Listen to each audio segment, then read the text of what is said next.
Hey, how's it going? 13 concurrent viewers. Boom! I'm fine with that. I like the low numbers. The pressure's off.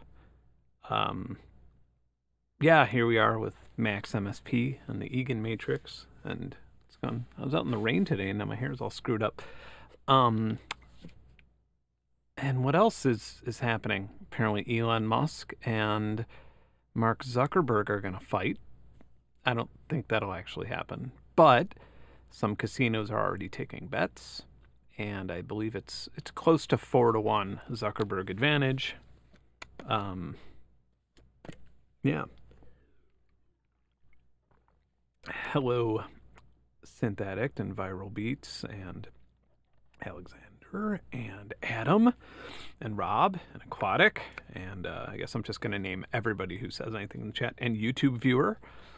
That's ominous, YouTube viewer. Like, I assume that's just your username, but that is like a super ominous thing. Like, you've been banned, or your name has been banned for some reason. That's what it seems like, even though I know that's not the case. Most likely.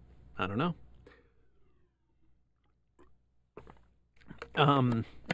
Yeah, the supply chain waiting simulator. That's a thing. If you ordered in early January, then you're probably on the second run. Yeah, you might actually be on the one that I am on, which I think I'm on the second. Yeah, I think I'm on the second run.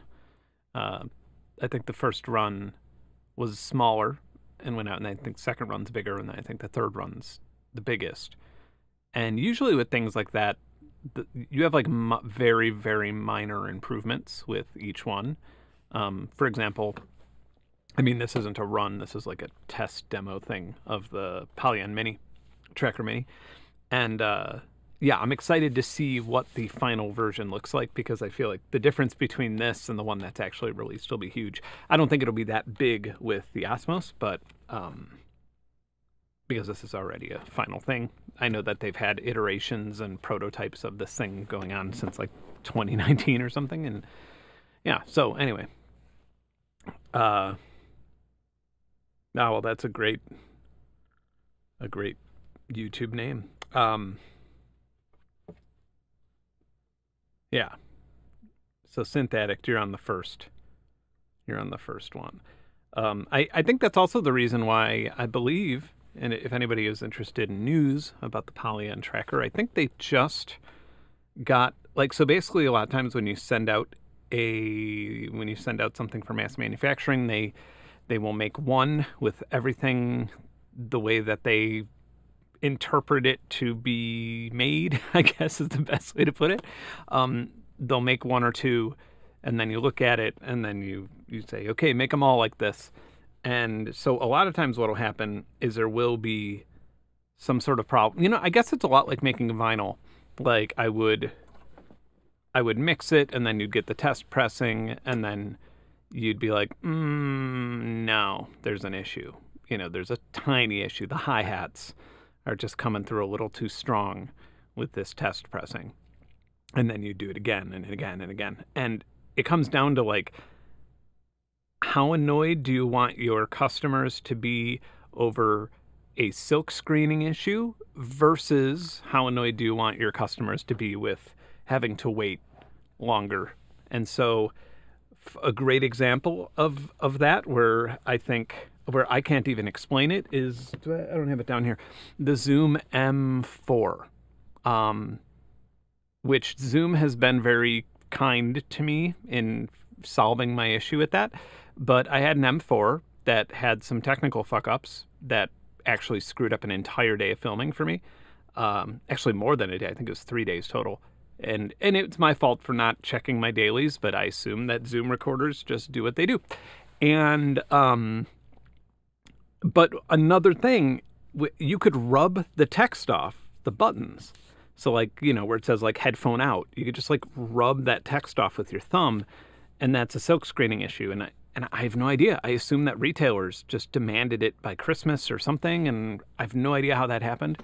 But it's a big fuck up, and now they're making good on it, at least with me, hopefully with other customers. but that's probably more expensive than it would have been to just not have it shipped by the date that it was supposed to ship. So point being, if your Osmose is late, or if Tracker Mini might be 2 weeks late as a result of this, I think it'll still be within the month that it's supposed to be released. But those are generally things that are landing in your favor. So patience is good. Anyway. Yeah. I did see that Beardy Man object video. And I do like Beardy Man. And it's kind of funny because I am about... So I think on Tuesday morning, I'm going to Florida for like almost a week. And I think I mentioned this on my last stream, and I don't have that much to do in Florida. It's supposed to be a vacation, but I can't take vacations. It's just not in my DNA. And so I was thinking about actually making a song in Reason while I was gone. And that was one of the reasons I want to try Reason. Fucking name of that software. That was one of the... What is another word for reason? That was one of the persuasive options for why I wanted to try Reason, was the object thing. However, this just, sucks, but Reason doesn't have, MPE support, which, I plan to try with the Osmose here. I should probably, if I am playing with the Osmose, I should probably do this so you could actually see it. I plan on doing a Osmose FL Studio, try and get the two to work together.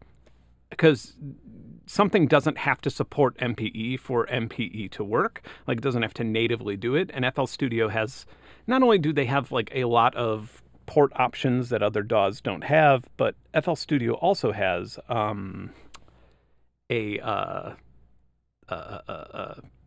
scripting tool, which is pretty badass. So I think that this and FL Studio will actually be able to work if someone takes the time to make something for it. Yeah. Anyway, so let's play. So this is the Haken editor, and this down here is the EAGANMATRIX. We have a system library here. I don't remember how much I went over in my video, but we have our reverb controls here. If we want to use it, we can choose the type of reverb. Is this showing up? Yes, okay. Sometimes when you do a window capture, it doesn't show menus. We have this here that allows us to choose between modulated delay, swept echo, analog echo, digital echo, two types. Regarding MPE, as a longtime FL user, 15 plus years, I recently started my Bitwig trial. What are my opinions on Bitwig? I'm going to be totally honest with you. Okay? Total honest take moment. So that this is... Because I feel like I actually wrote a web page about this too, because a lot of people ask me what my thing is on Bitwig. I used to use Bitwig on this stream almost exclusively, just because Bitwig's plugin manager is very simple. If I install a plugin, it just shows up there, whereas FL Studio, you kind of have to do a little bit of work. And it's also has always sort of seemed like the underdog to me, and I like it. I think it's good. I think it's cool software. I think it's creative. I think it has a little bit of room to grow. It has some user interface things that could use some improvement, but I do like it, and I do like the fact that we have a new DAW. Well, it's not new. It's almost 10 years old now that we have this DAW that is kind of, I don't know, like challenging the Ableton paradigm, right? Which is pretty cool. So I featured them a lot. At some point I was signed up to their affiliate thing. They had a situation happen like 8 months ago where you pay for a license and then you pay to keep that license. You pay a maintenance fee, and you thought that you were going to get everything with Bitwig. They ended up adding a spectral suite that you would have to pay extra for. Everybody freaked out. The company went completely silent. They didn't say anything about it. and everybody was angry. And then what did they do? They started screaming at the YouTubers who did Bitwig stuff, which would be myself and Venus Theory and some others. But I think we were the biggest names that were doing Bitwig stuff, and so we got the brunt of it. And it was fucking ridiculous. It was a weekend of stress and mitigating the damage of a company that we had no stake in. And so at the end of it, with no contact to us whatsoever, without it, they had actually planned on including the Spectral Suite into the overall thing, and they didn't bother telling anybody, or at least they didn't bother telling us.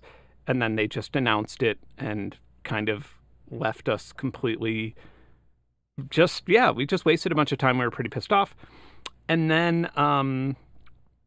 had the balls to have their marketing person email me and ask if I wanted to promote the Spectral Suite.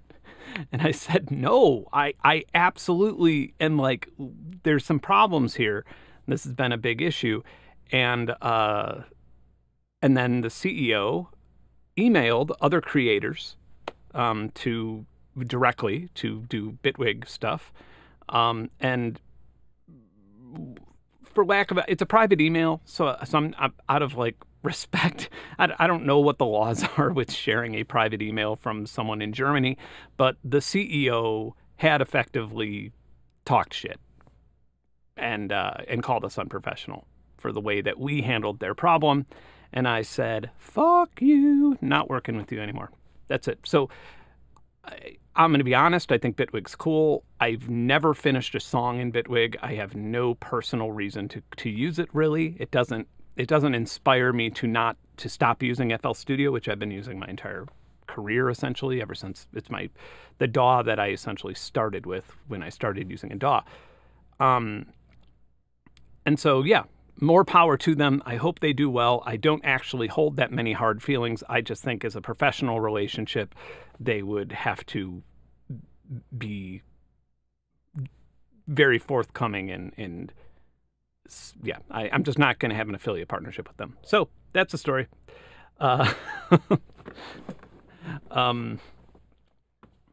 Hopefully that wasn't too much drama, but I feel like that, and I think it's sort of similar with Cameron, with Venus Theory. I think it's kind of a similar thing. I think he was just like, okay, not dealing with this anymore.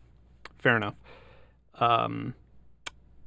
Yeah, I'm always in golden ratio mode. I'm always natural. Yeah, no problem. And I want to, and like, I know that there are people who use Bitwig and really, really love Bitwig. And I just want to make sure that I'm not coming off as like somebody who hopes that the brand fails or something. I actually think Bitwig is in an upswing financially. My next video, by the way, is about the finances in the audio industry and why everything's consolidating. And I'm really, really glad to hear that. So that's my point. Is I would be really bummed if Bitwig stopped existing. It's just a professional thing. And I think I mentioned in one of my previous videos about how I only work with affiliates that I trust, due to some bad experiences in the past. And I don't trust the last interactions I had were not good, and I have no reason to reach out because I don't use their software. Anyway, all right, what's next?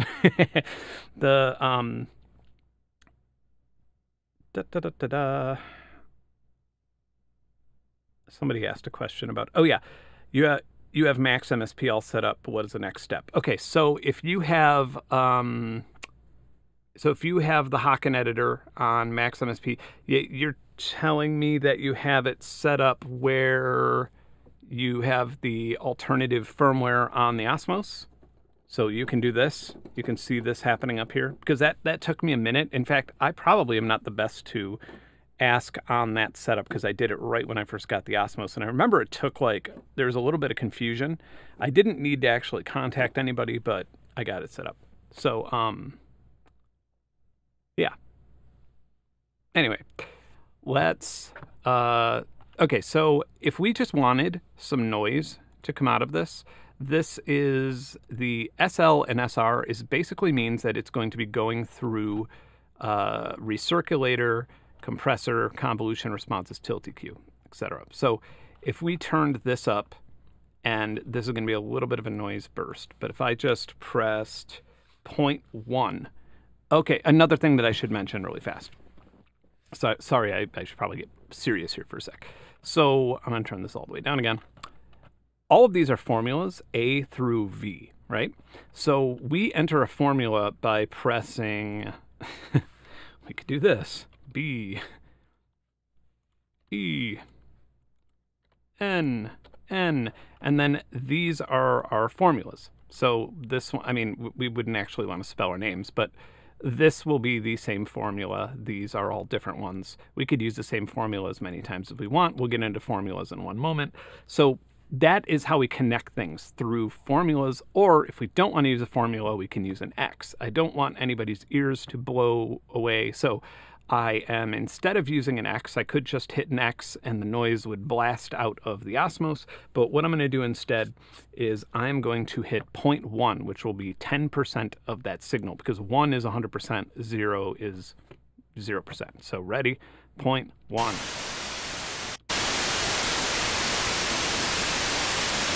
Then I'm going to hit delete and do that. Another thing that we can do, I could hit 0.1 and then hit the down and up arrows. Sorry, the left and right arrows.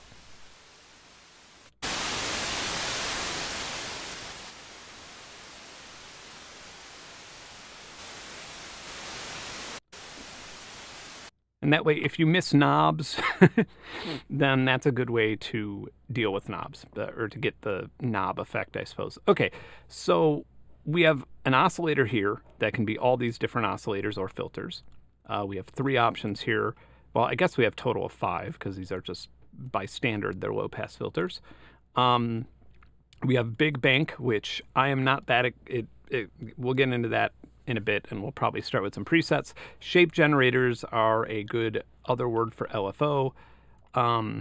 If you're patching anything in Big Bank at all, like especially with Kinetic, but anything in the Big Bank area, I absolutely recommend paying close attention to your compression and keep that compressor on, even if it's just like a little bit over 1-to-1 in the ratio, just because with physical modeling, like I mentioned in my Osmose video, you will get some absolute blasts of noise that are terrible.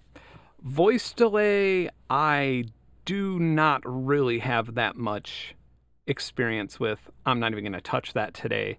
We're not going to get that far in 2 hours. That I'm still learning. But I'm eager to learn. Okay, let me move over. I guess this doesn't need to be that far, does it? All right. Learning my webcam. Okay. So, as you may have noticed, you could see these things up here. And so if I move something, if I touch a key and wiggle it, it does that. This shows how much it's, this is the pressure, by the way, how big it is. And then this dial shows how much I'm moving it left or right. So I am going to create a formula right here. And this is 1 coming out. And then over here, this is direct message coming from the controller. And I will just put, I guess I'm going to do it this way. I'm going to put an X right here. And then on the multiplier, I'm going to put a B. And that B is another formula. This is probably the most confusing bit of the entire of this entire stream. Let me see if this works. Yes, it does. Okay, great. So everything is in tune. Now let's look at this formula really fast. This is just kind of a pretty basic way of doing this. Now, another way of doing this, I hope this helps understand what's going on. Another way of doing this is if I only put a formula here, I could do this. So let me try and play major scale. Okay, so if I move this down a little bit here, now we're in microtone world. If I had it like this, So if we wanted to make our scale different than normal, we could do that. But it is easier to just use the multiplier, like I mentioned earlier.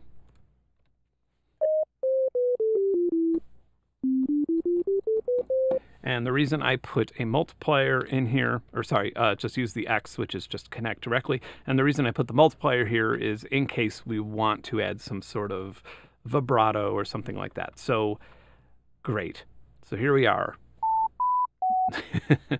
This beautiful patch of ours. Now, if I wanted to, for example, add in so the S over here is essentially the shape of our sound. I think it stands for shape. I don't know what it actually stands for. Will it tell me in a tooltip? I know that F is frequency. Ah, there we go. This will give us a little bit of indication. Okay, so if I want to leave sine world, I'm just going to put in, I'm going to go through over the wavetable. I guess it's a wavetable.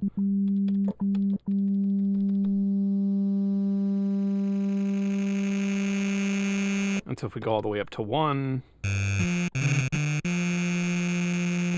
I think we could go higher than that.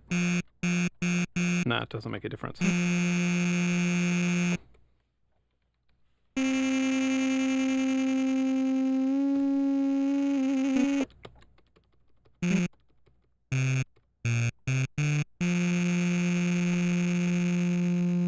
Yeah, road crew worker. That's, I mean, I think that this will get improved upon. And there are some modes that are, but yeah, this is obviously very, very raw of an interface. We also have different oscillators here. We have a Jenny oscillator, which is, I don't know much about the Jenny oscillator. I can also put a value in here to see.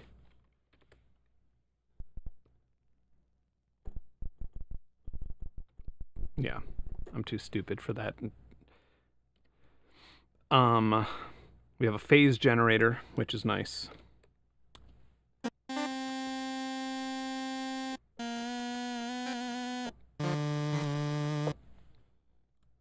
And try and put a value here as well.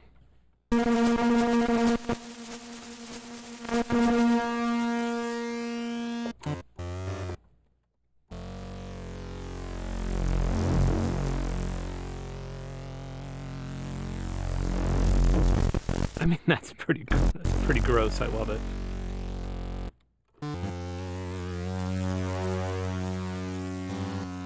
Okay, so let's. So one thing, a lot of times I immediately want to like put an ADSR on something, but with the Osmose we do have the whole.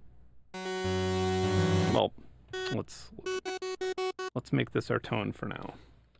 And I'll set that up the way that we do that. Okay. So here's our gate.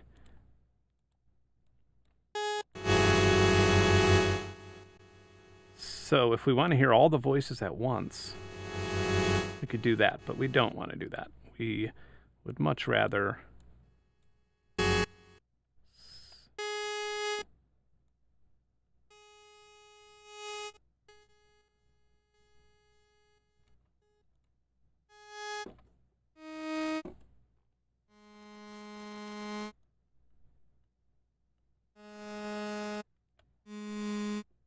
I'm going to go to a squared.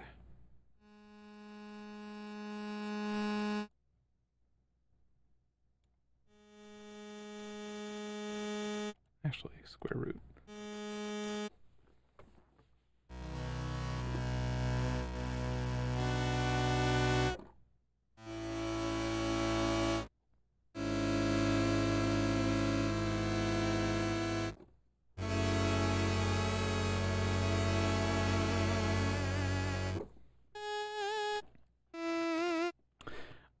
Right, so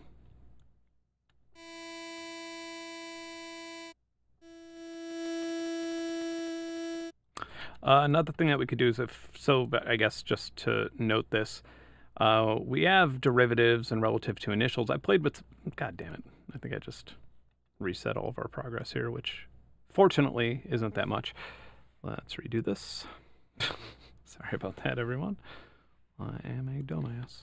But fortunately, we only have one formula here. Correct.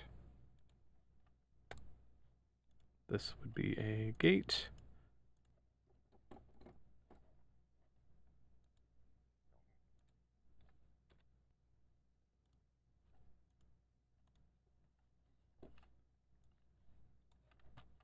Sorry, I really should. Can you hide that? No, I don't think you can. Oh well. I will be careful not to do that again. Oh, I'm on noise. Never mind.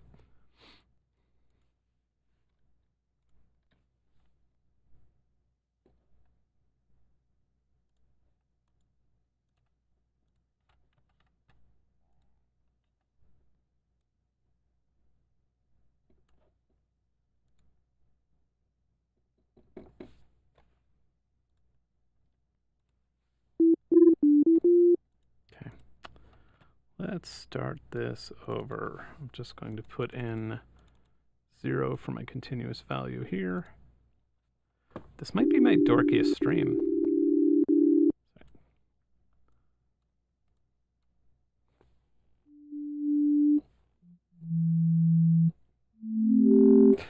Saving your progress, the way I've been doing it has just been on the Osmose itself, and then it kind of shows up here.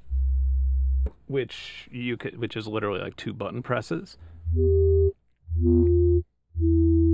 So not too terrible, as long as you don't do stupid things like I just did. All right, so what do we have? Our phase generator.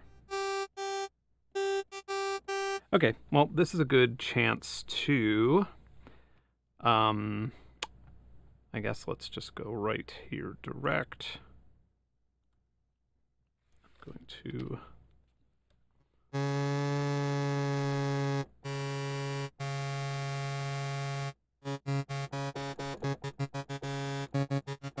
okay, I don't actually want it controlled by that, but I just want to make sure that I could control it by that if I wanted to.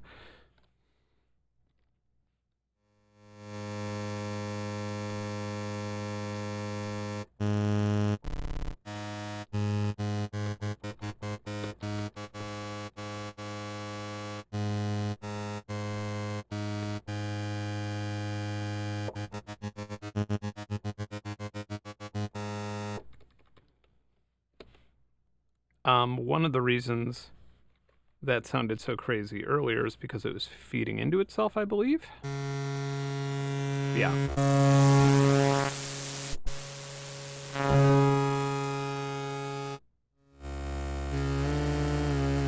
So if we had this one feeding into it instead.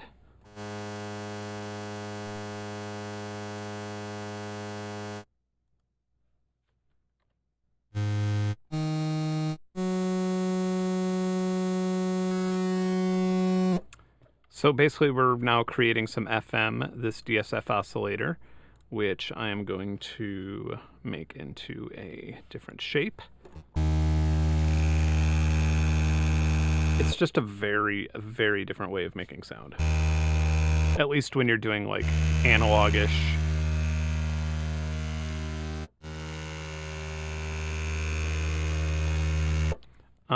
I believe that we can also create another formula over here. I wish that you could name formulas, but I don't think that you can. But I don't want to say you can't because I could be wrong. Anyway.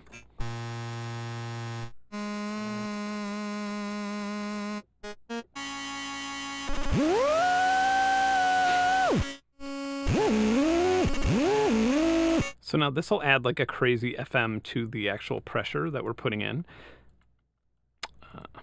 I always right-click this on accident. I'm going to try, actually, you know what? I'm going to do it over here instead. And drop this out to nothing.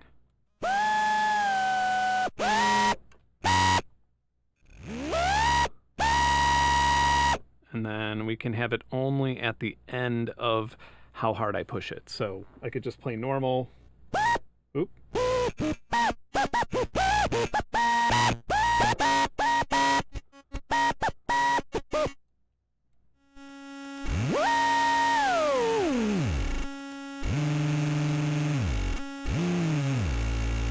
Okay, so if we wanted this to only go to a tenth of the pitch, or even a 1% of the pitch. Okay, so if I do this, and now if we change, we could actually change this back into a sine sort of sound with the modulation.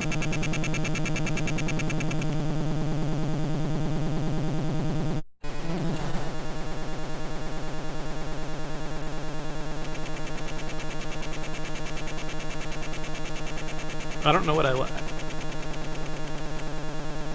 I guess I like it a little ticky. All right, so let's just go back to here and then bring it only to 5.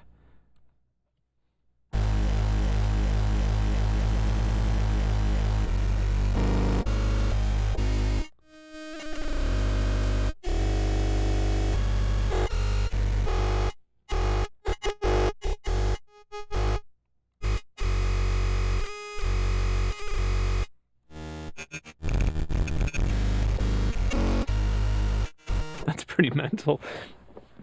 Oy, all right.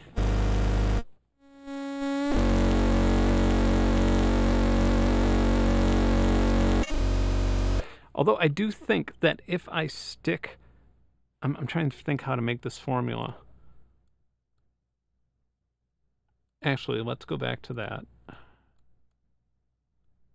If I stick to things like this, then I might get.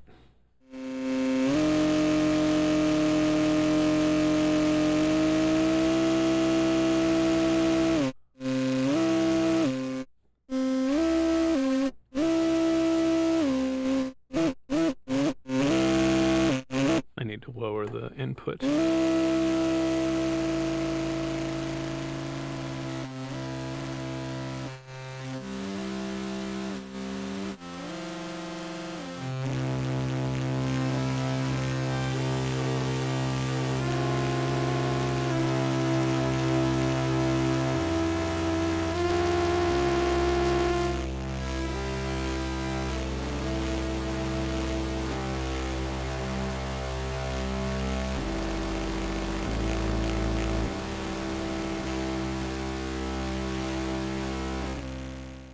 The connection is just USB, but it's worth, I probably should have pointed out earlier, all the sounds you're hearing are coming out of the Osmose, and this is only an interface for those sounds.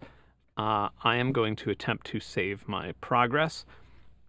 If any developers of the EAGANMATRIX want to, or the Haken editor want to come in and tell me how to save my progress from this screen, that'd be amazing, because I've not been able to figure that out, but I'll do it right here.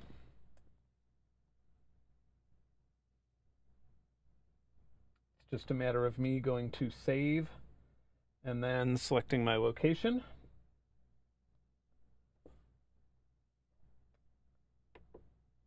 And then my name.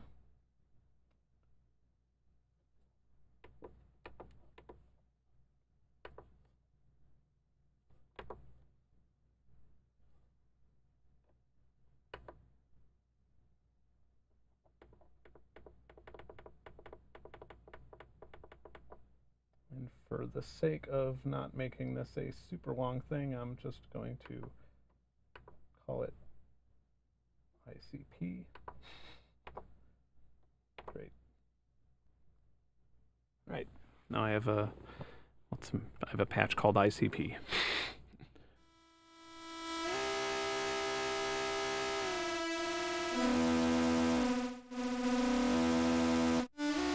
So this should be tracking. This might be the issue. Or no, sorry.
pretty nice.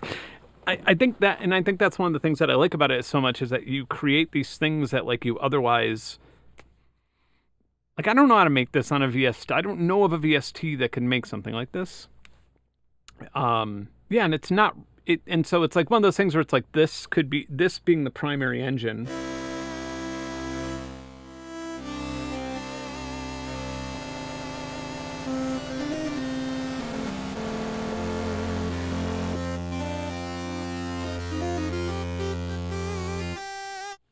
Putting that into a filter, or even just adding some effects to it, is like,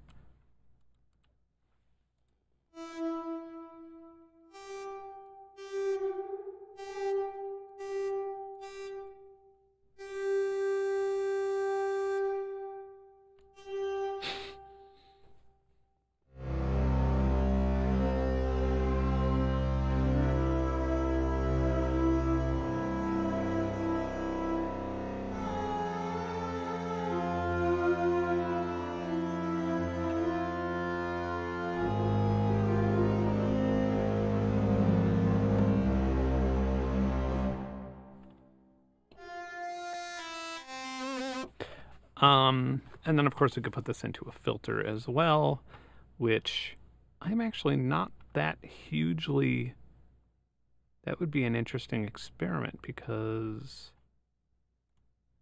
this is all oscillator 2 over here. I feel like it's funny, when I was making my other patches, I actually had to keep notes because they got really, really deep. Let me take a sip of water.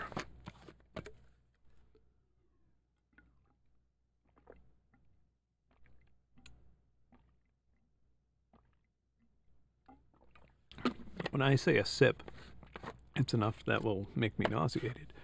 Anyway. I've not even done anything with audio in. I've not even done anything with like MIDI controlling yet. I've not even had this control, you know, an MPE synth of some sort.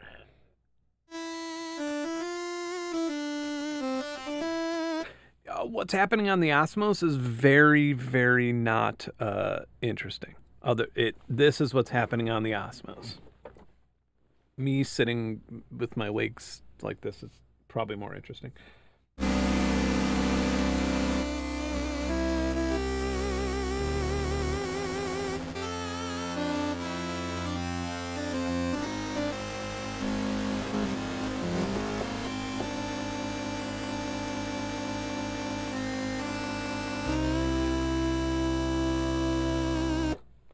So yeah, nothing terribly interesting.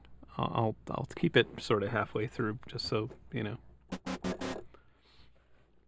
Also, the delay, I think, between what you're hearing and seeing is fucked up. All right, so let me think. So you're hearing filter A. So we want to come out of 4,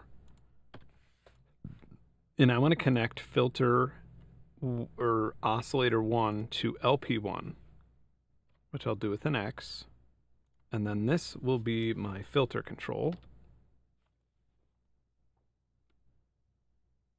and it's not going to work. Maybe my band pass, or B, I think B is like resonance, or no, sorry, I think it's the band. Right, I could just do this and find out and not be so hard-headed. I think I can, yeah.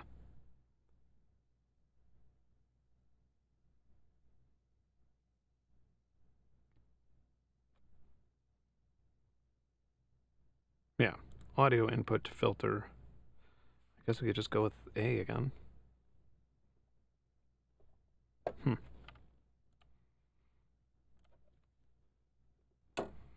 I wonder why I cannot get any audio out. What am I doing wrong?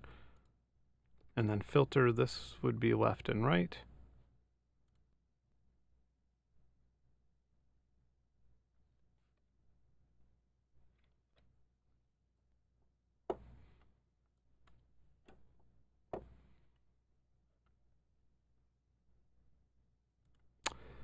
Yeah, I don't have any, I'm just kind of bringing it directly there.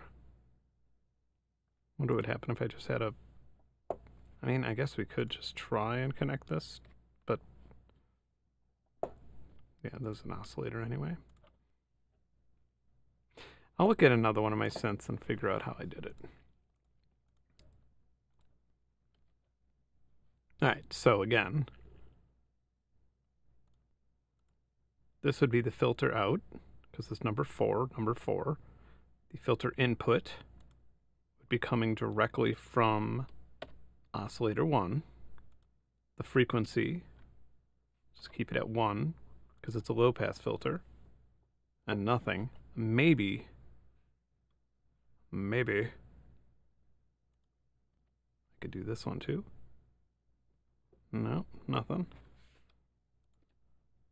And I'm going to just try noise. Yeah, I can't even get noise to come out of the filter. Odd.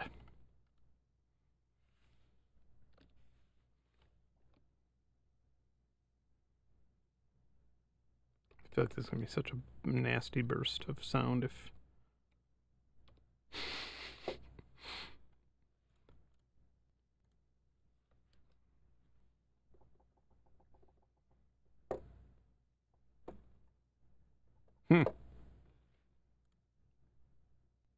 Okay. Fortunately, I've... Alright, I'll just look at a different patch. I'll save this really fast. No, I don't want to save this really fast because I... Let's see if I have a funky lead. Okay, how'd I do this?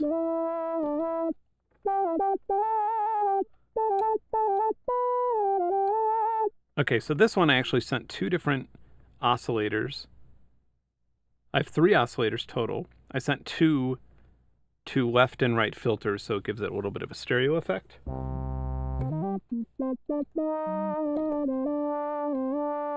And then this is controlled by the pitch. And then I suppose if I wanted, I could also have really high resonance here if I did this. Or something, not resonance.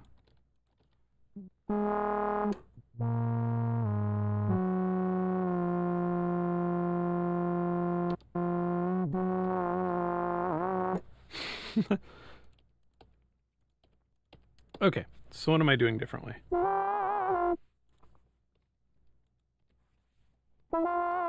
Go away, what I... Alright. Bah.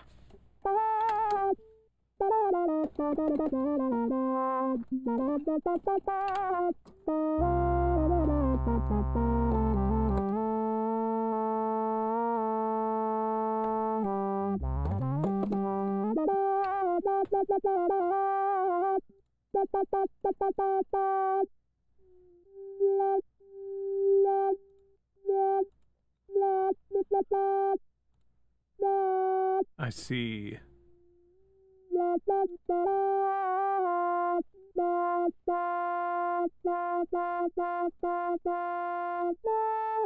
That makes no difference. Uh-oh, no it does. It does make a difference.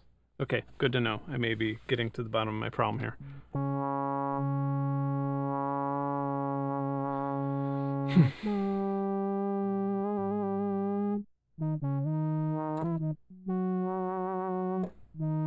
Yeah, Z is pressure. Y is...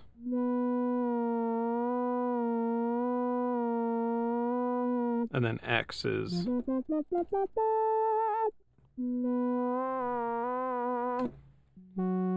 Okay. Let's go back to this one now.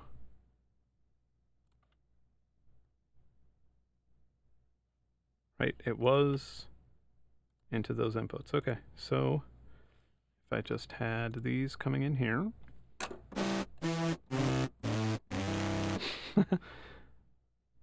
Right, that is our output. So this would be connected to the same thing. We only need one filter. And then that filter's output would be here. So we could exchange these for A.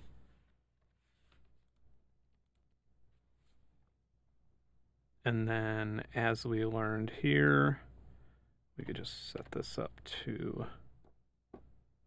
this, and this could be 1. We did it. Okay, so let's create a formula here that will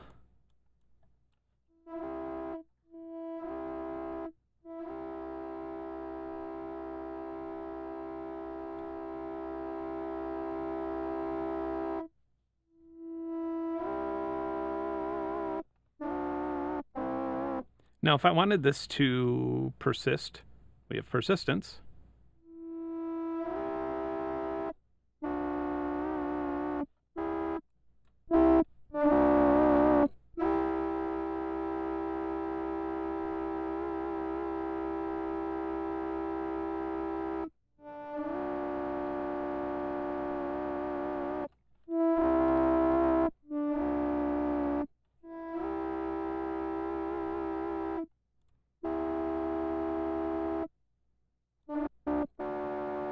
Okay, here's what I'm gonna do.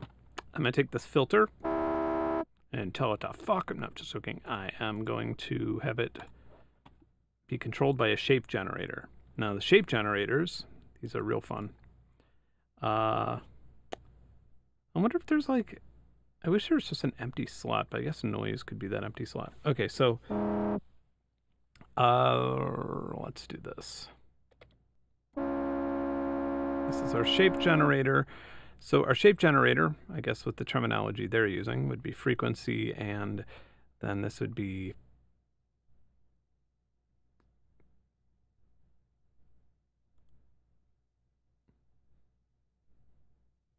I thought that was just the waveform, but okay.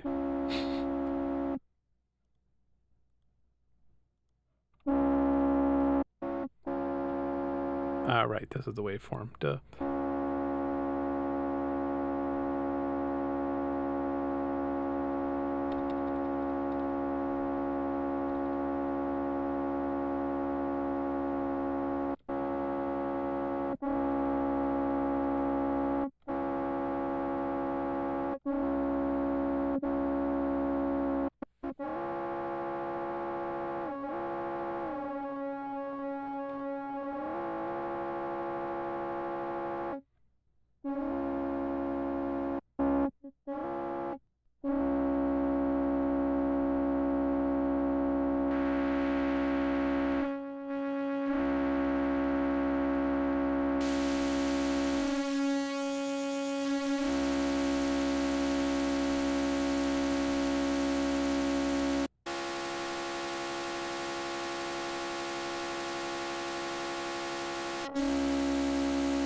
I'm just trying to get a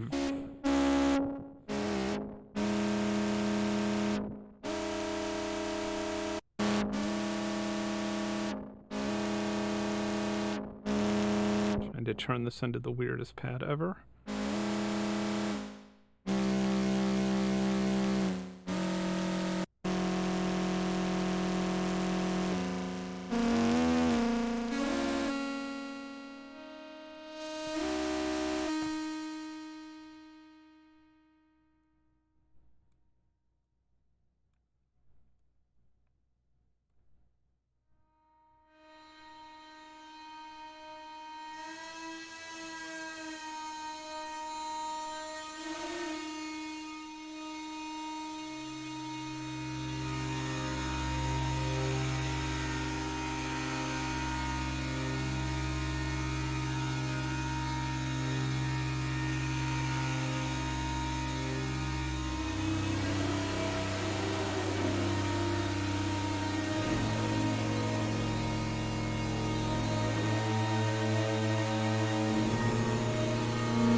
There you go.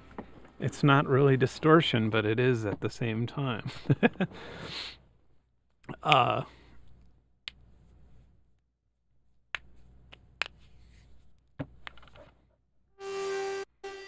If we want that to be like...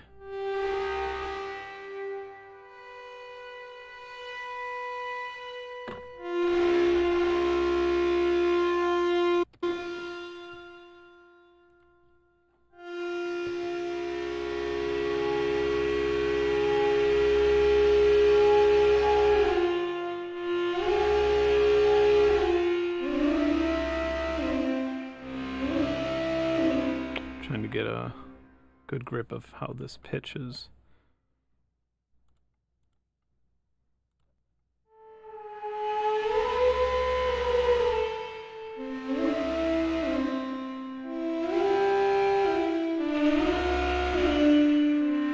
I feel like it's not.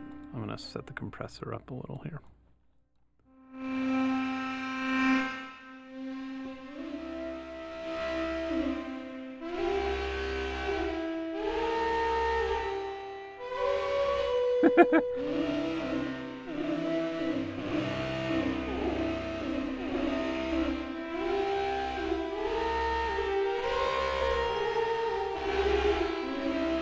We've created a subharmonicon with the pressure velocity.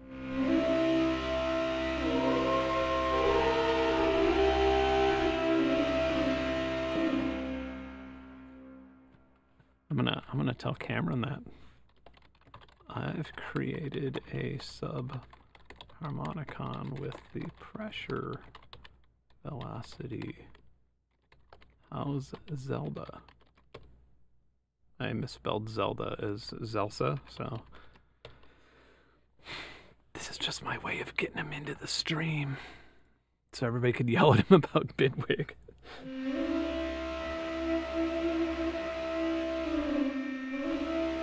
Okay, so let's try something else even more ambitious. So we know that 0.72 is one harmonic divisor up, but I want to create steps. And we can widen this scale now, I suppose.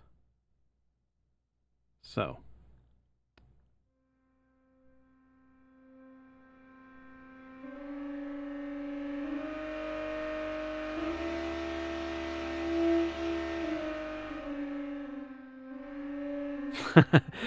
You can rewind this stream. I just answered why if I use Bidwig, and I just said, hey, this is my history with the company. I wish them the best, and all is well.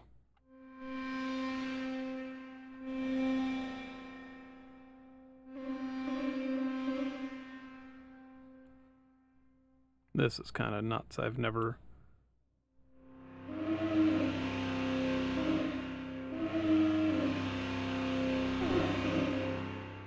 We don't want anything to go under because that'll just... Ah! Uh-oh. MIDI loopback detected. Okay. Alright. I'm sorry. Can I go back? It's like, fix your MIDI, asshole. Well, we could just go back to this, right? It's forgiving. Oh no, I might have to reboot the Osmose. Okay, reboot. This does happen if you go insane and create a MIDI loopback. It's a protection thing, obviously, because what you don't want happening is it's sending a bunch of MIDI to itself, or, you know, that would suck.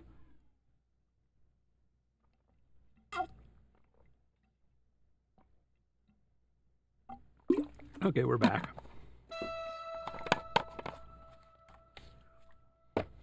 All right.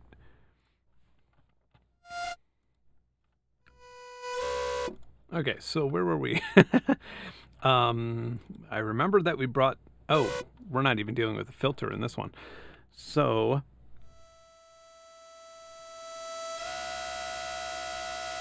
Actually, I wonder what would happen if we were...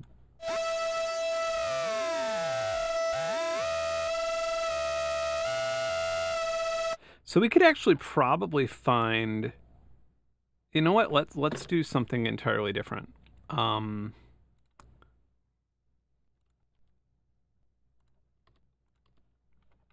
am I even doing this? Start a new patch.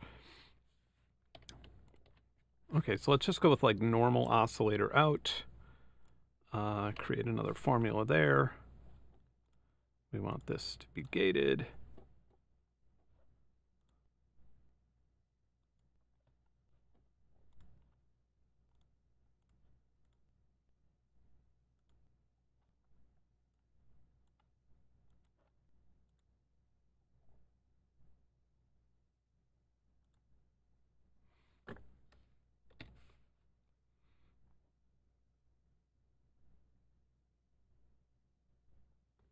Yes, you can shift.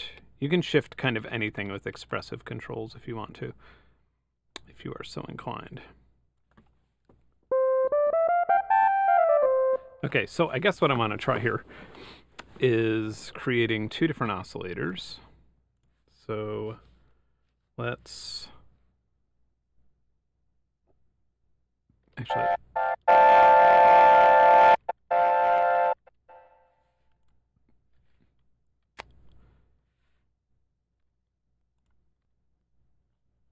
Let's just make this softer. Okay, this is C.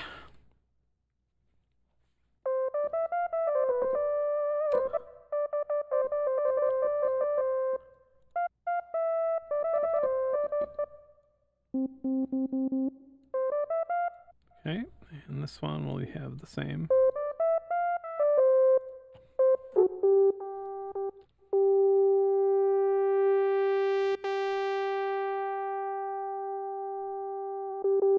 Okay, so we have two different oscillators.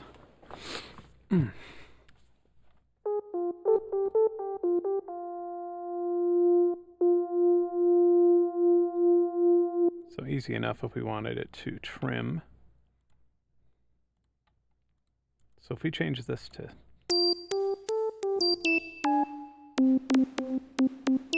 Got it.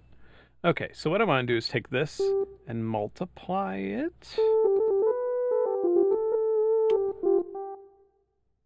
And I wonder how I can do that. I guess...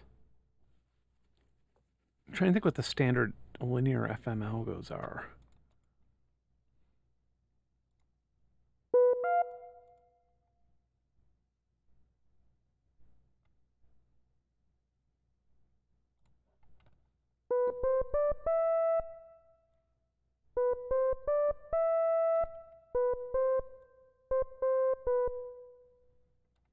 Can we just keep this a definite value, maybe?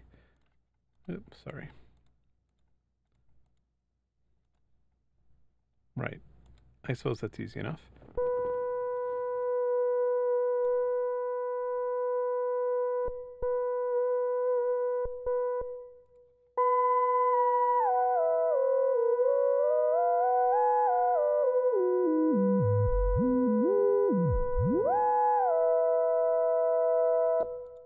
Perfect.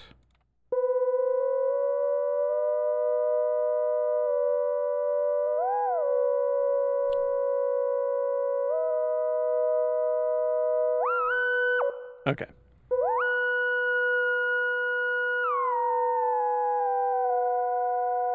I realize this is annoying. I promise it won't take long.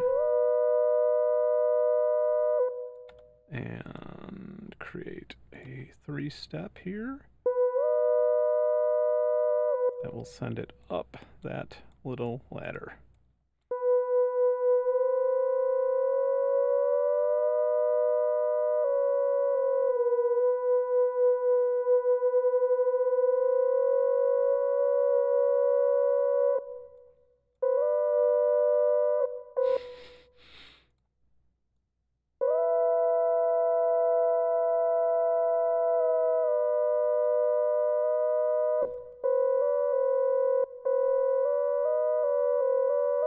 I'm just trying to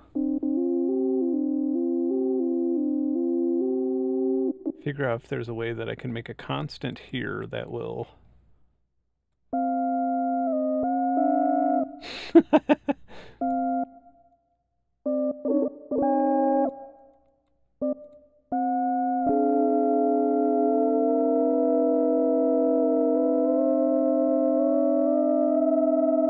Yes, there we go.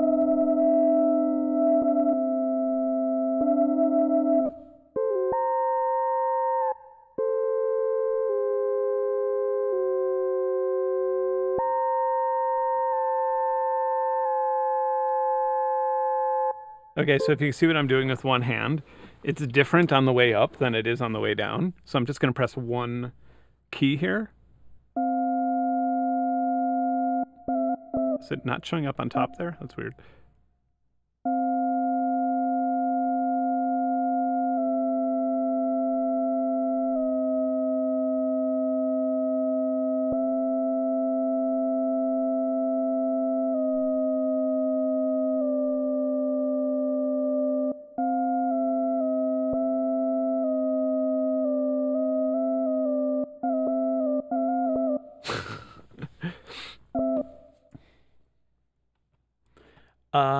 I swear I saw a panic button at some point.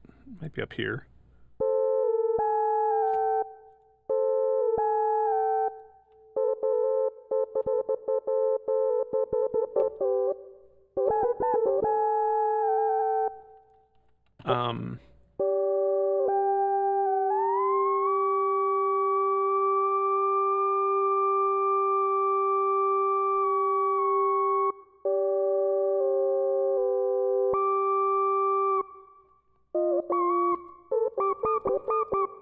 Lovely.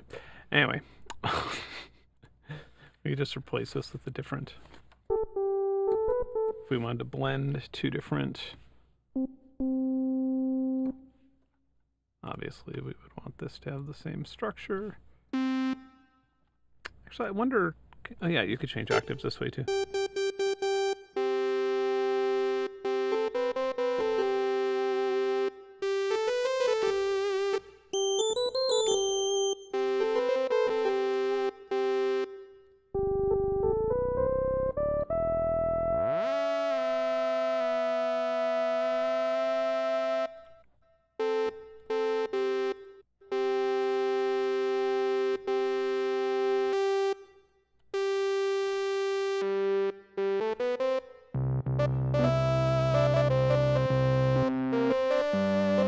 Okay, I'm going to bring these into, we are just going to use A as our filter out, and we're just going to complete our stupid subtractive patch that way. So oscillator 1, we will have that be 50 in, sorry, whoops, 0.5 in, 0.5 in. Then we will set our filter to a 0.5. Good Lord.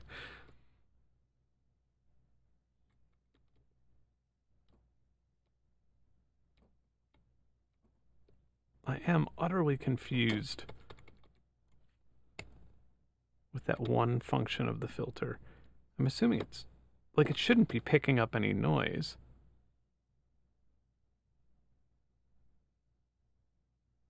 Bandwidth, yeah, it's resonance. It's just a weird name for resonance. But if I were to do this and have E control it,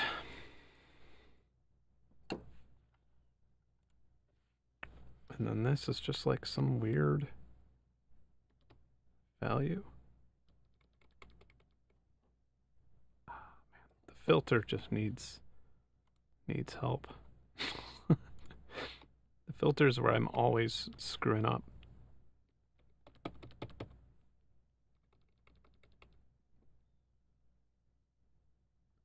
Huh.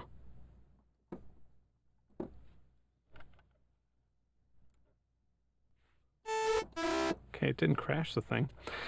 Weird. This is an ADSR attempt.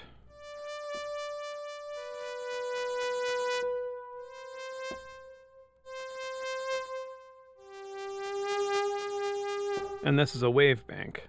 So, yeah.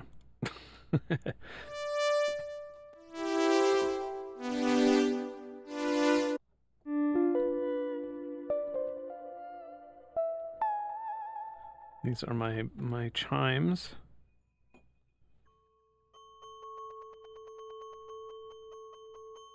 And so if we go into Kinetic, we could actually see some of our options, which is nice.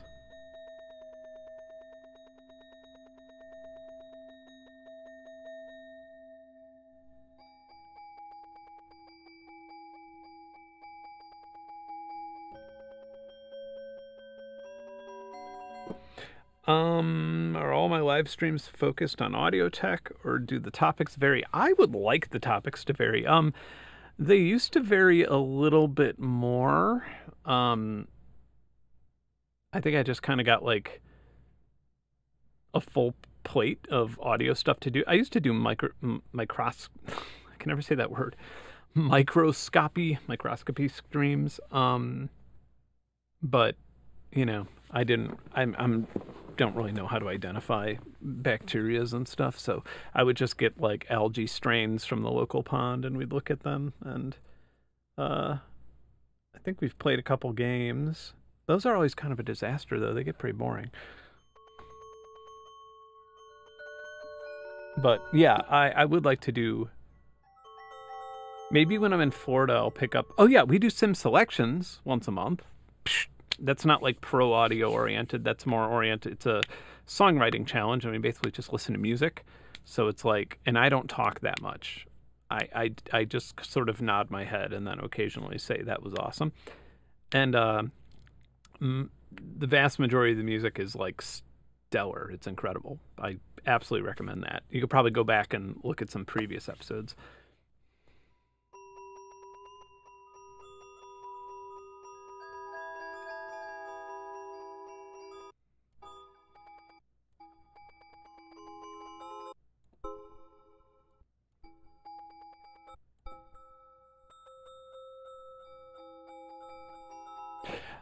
Do I envision any companies doing what Osmose has done or what ExpressivE has done in the next year? No, not in the next year. Maybe, yeah. Not to be a bummer, but yeah, no, I don't. Just because I think I don't want to speak on like private and investment stuff. I'm already doing that enough in my next video. But yeah, I mean, they put a lot of, there was a whole lot of I don't know the best way to put it. I mean, I guess there's a whole lot of risk involved and a whole lot of independent investors, and yeah, I'm happy it turned out the way it did. But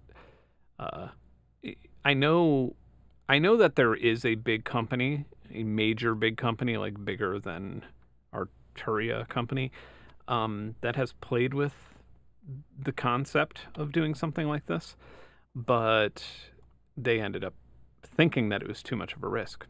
So, and they had the funds to make it and promote it and all that stuff. So, but I do think that if this is successful, then the risk would be taken by, Osmose would be assuming all the risk. So that's good news.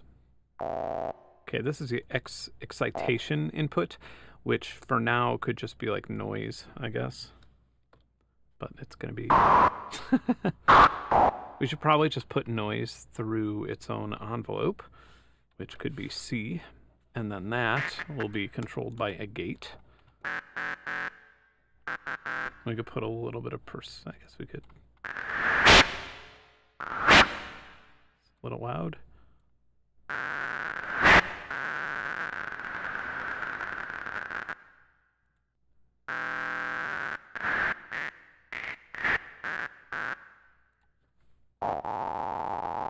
Okay, but we are playing with the kinetic engine now, so this is like the bonkers part.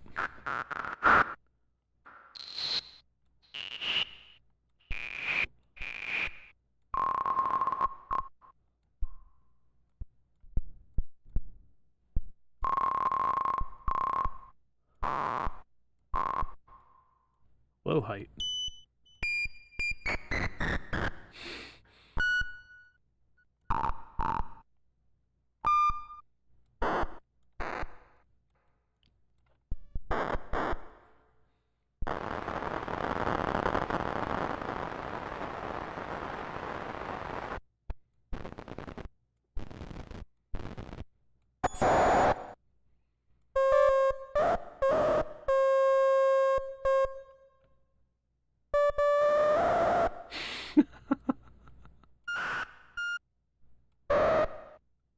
Low mass, low gravity, high height.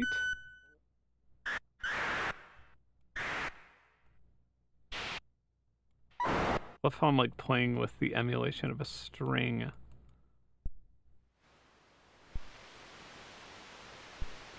To make a bow out of noise.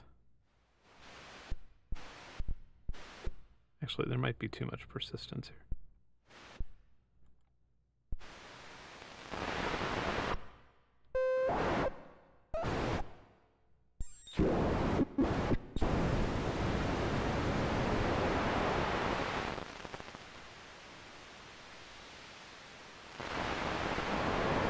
Just sounds like I'm tuning in a radio.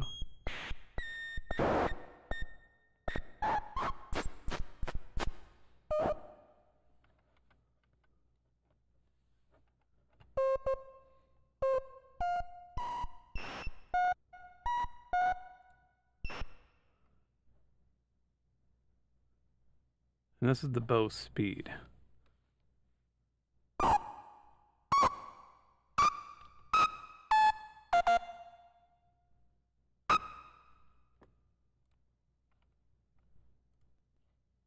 I'll lower the volume.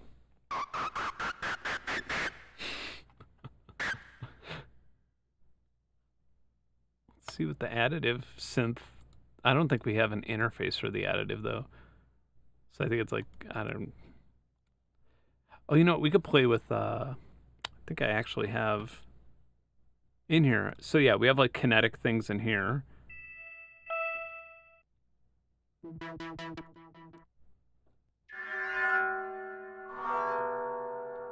So what's this look like?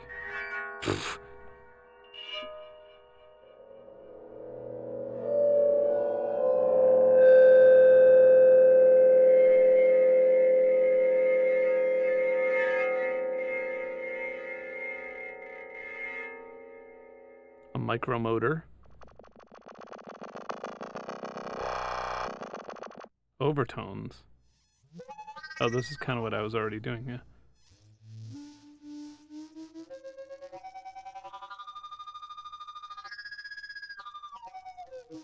Wow, that actually sounds like a mic.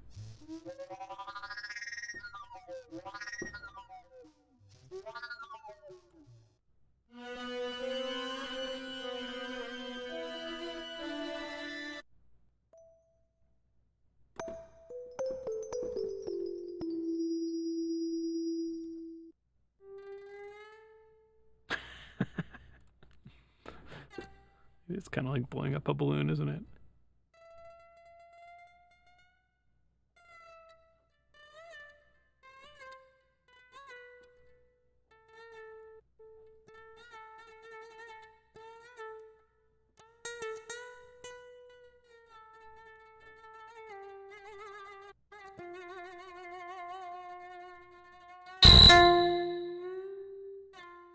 That's why you put a compressor on things when you're playing with kinetic modelers.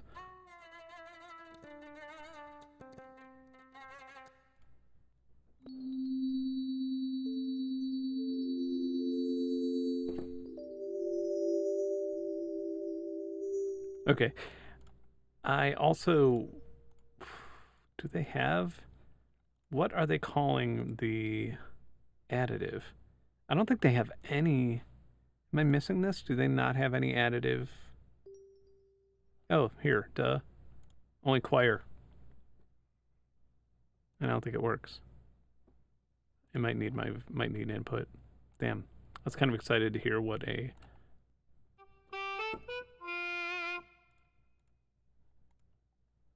So they also have a sine bank.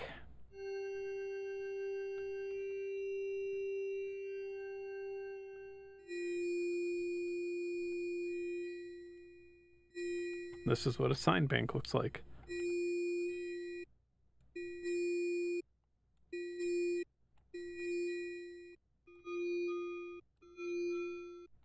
Wow. So I assume that that's the spread frequency. And so we could actually assign that to... Oh god, every single formula is used? Good lord.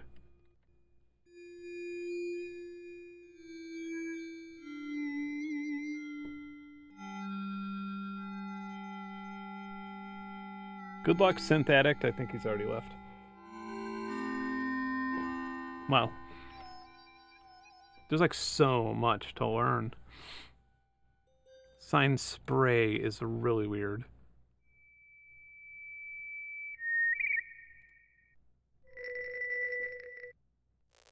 Wait, how is this sine spray? How is it making a...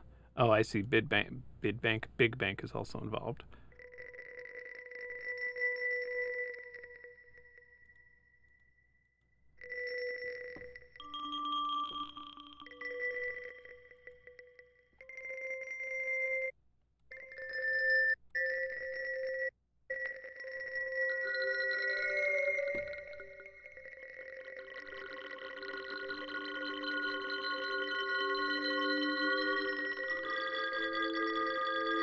Oh, I didn't realize that. Yeah, I'll look into that command.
I'm surprised there are not more vocal things.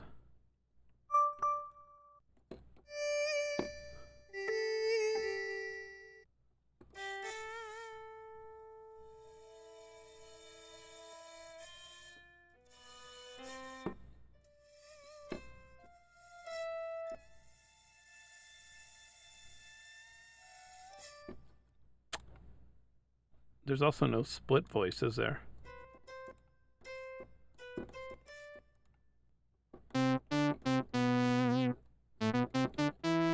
I've not seen a split voice yet, but you could actually split two different voices in one patch.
How many voices can I have? More than that, yeah.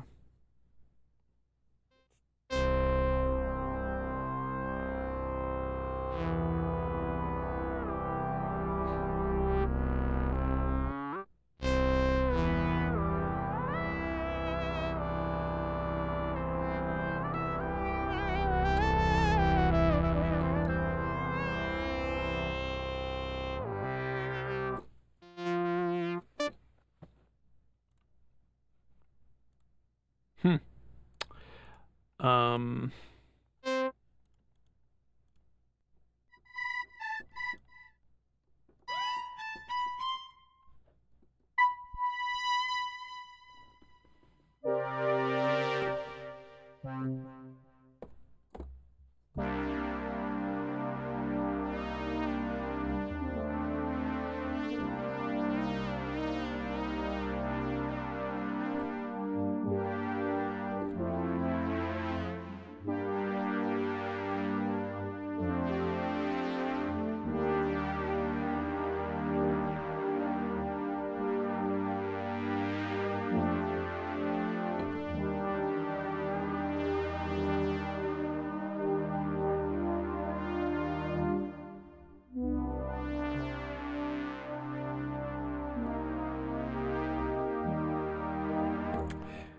I'm really excited to try this with SWAM stuff. I emailed them.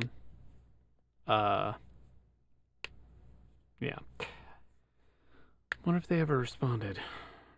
I emailed. It's kind of funny, the people that I've emailed in this journey of trying to introduce physical modeling on my channel in a way that is not this has been interesting. Roger Lynn, emailed him about an instrument. Not a fan of working with influencers, whatever that means. I don't know. I don't really. I think I've already covered the pros and cons of being an influencer and if I am one or not. But you know, whatever. It's his thing. But I might borrow one from a retailer and check it out. I totally forgot when I was doing that. I totally forgot that I have that the Embod Me thing right over there. Might bring that on with me on the trip to Florida. There's also the SWAM modeling stuff. They have iPad apps now. They're just so expensive, and I don't know if it's worth it because I don't think I've had a version since early on when they still really weren't completely competing with the best sample libraries. But from now I hear it's different. But again, it's so expensive, and I just don't have it in the channel budget to pay for their entire suite because it's like $2,000 or something. Yeah. But hi, Christopher.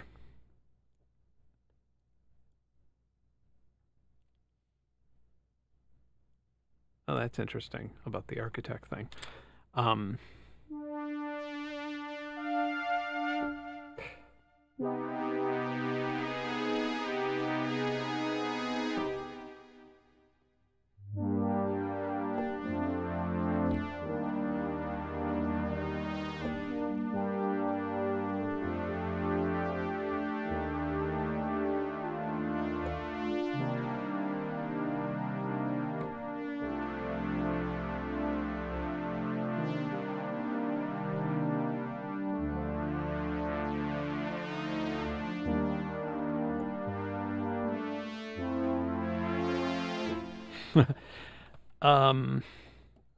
I don't understand what's happening with the rounding.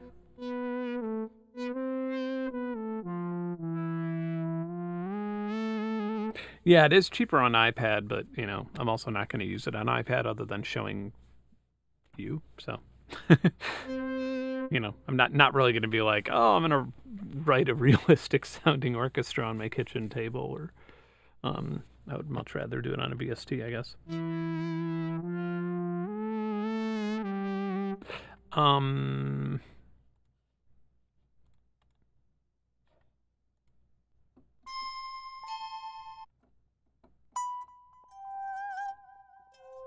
So this is a guitar.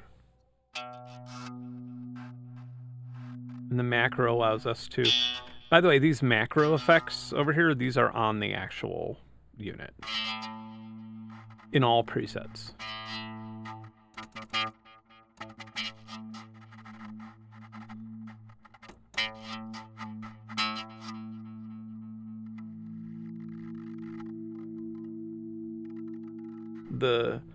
Do I have any insight on why the skipping keeps getting postponed? What do you mean by skipping?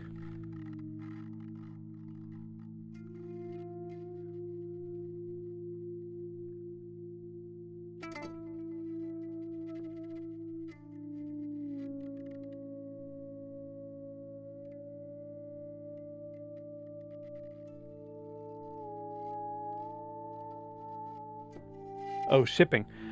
Oh, yeah. I mean, just normal supply chain things. I'm talking on my ass here.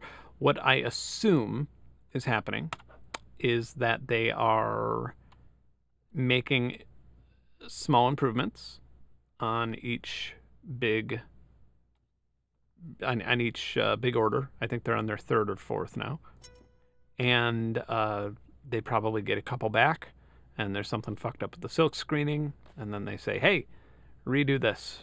We're changing this. And then they have to wait for another demo, and they check that, and it might be fine. There might be a wonky something somewhere, and they get worried. And so sometimes those iterations add up to creating a product that is good for the consumer on the other end. Especially if you change suppliers, especially if you have to change a part, which is happening a lot now with the chip shortage. Happening with this, same sort of thing. Iterations coming back, trying to stay on track with everything.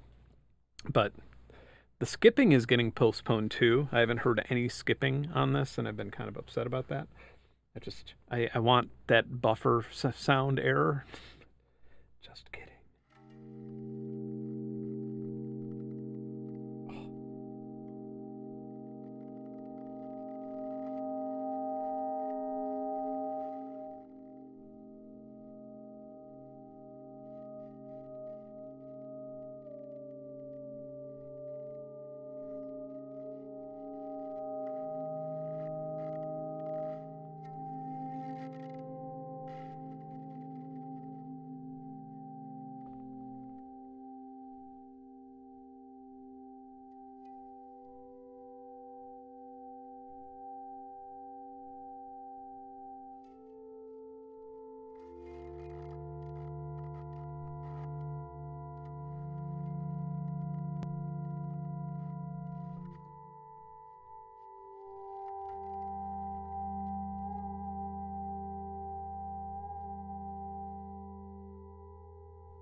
It's insane. Such an insane instrument. Yeah, so the sounds are all coming from the Osmose, which is running on the Haken audio engine, which is made for Osmose and Continuum. This is just like the software patch editor, essentially.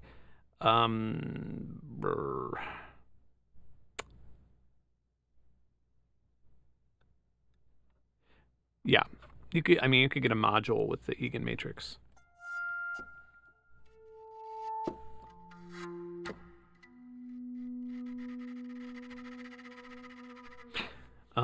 Christopher Floyd, do you know that Trump's wife, the first lady, well, I mean, she still is because obviously he won the election and it was rigged, but her whole platform was anti-cyberbullying. So, sucks that she's not president now because nothing's to stop me. Yeah, it is built on the Shark DSP chips, which is kind of surprising. I mean, I don't know. I thought those are kind of old, aren't they? They've been around for a minute. I'm kind of surprised that I guess I'm surprised that this much runs on the Shark.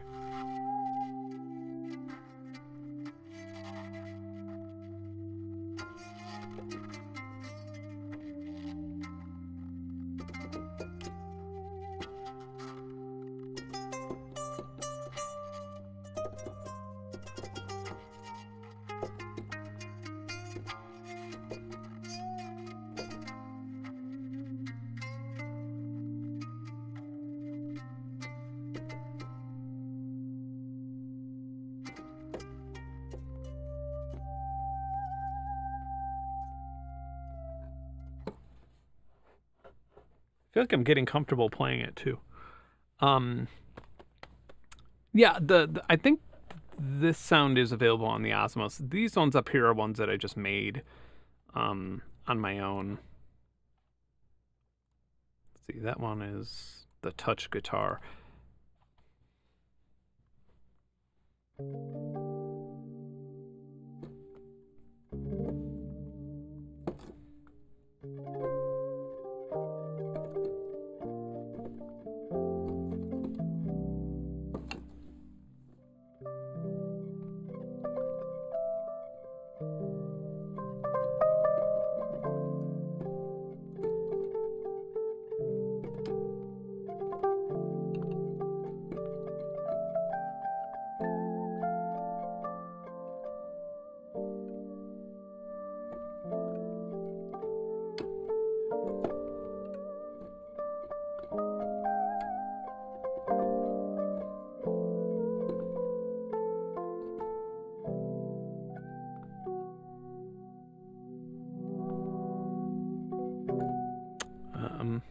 Yeah.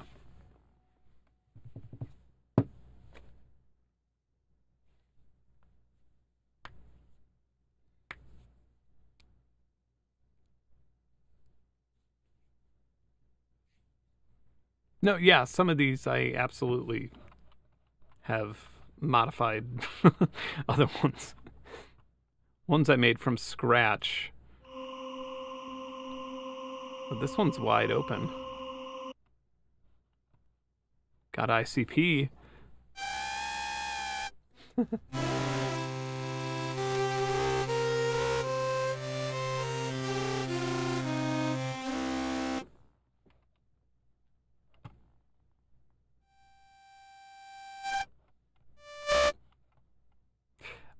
A lot of the...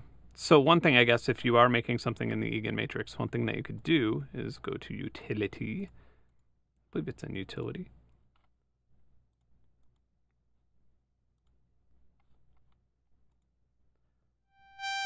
So this just sort of starts you off with a 2-voice engine, 4-voice engine,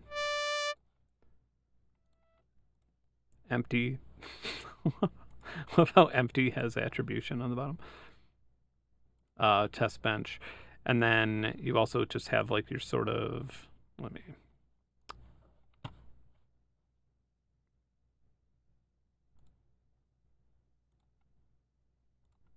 They have ones that are just...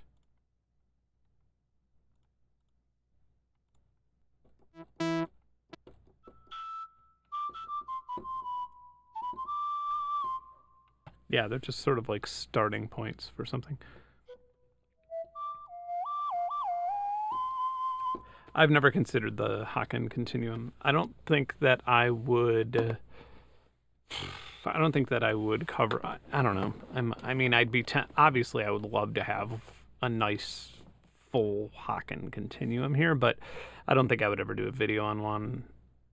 Maybe I would if I were like actually going to Central Illinois where they're made, but I think there is a whole thing about, you know, not wanting to completely outprice the people watching your videos, not make them feel terrible for not having an absurd amount of money.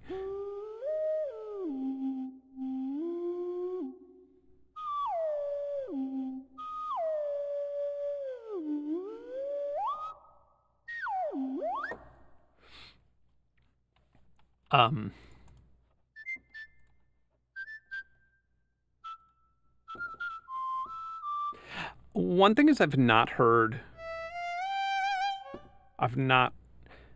of the presets are really scratching the itch of a completely realistic cello or violin. They're close.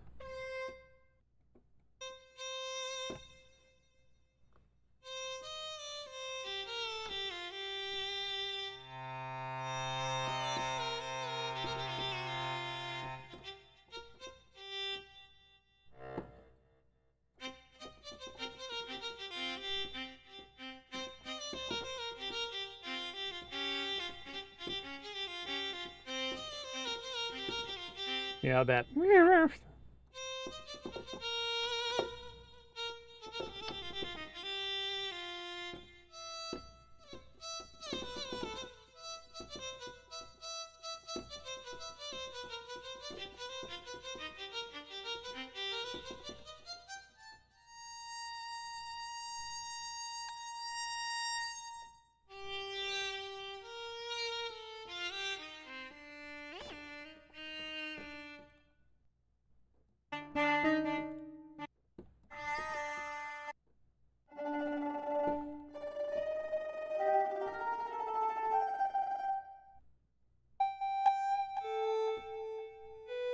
Oh, also saxophone. I haven't really tried a reed instrument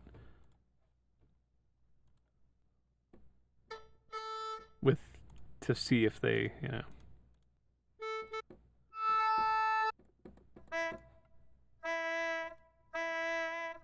What instrument am I on right now?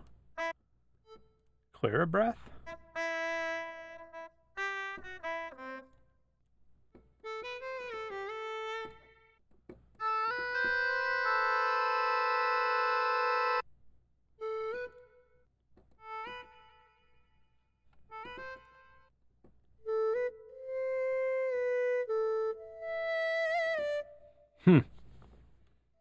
Well, I guess, yeah, a saxophone wouldn't bend either. It would growl.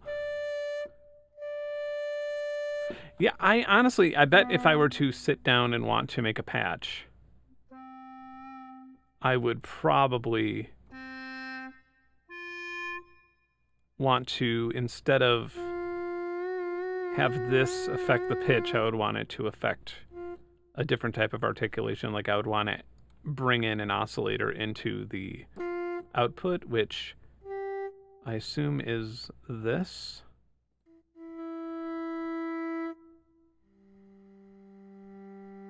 So these are exciters. There's like a lot of feedback going on here.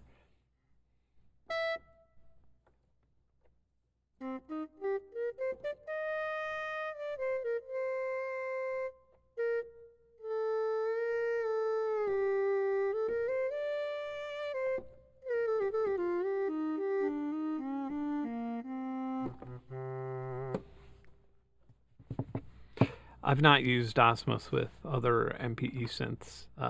One thing I was just mentioning is I've contacted a couple companies asking if they would be, SWAM being the #1 example of that, because their stuff seems awesome and also incredibly out of my budget for just a channel feature, because I think their whole pack cost, how much does it cost? Let me just, SWAM. Audio modeling SWAM. Let's see. To actually do their all-in bundle, it would cost me $1,400.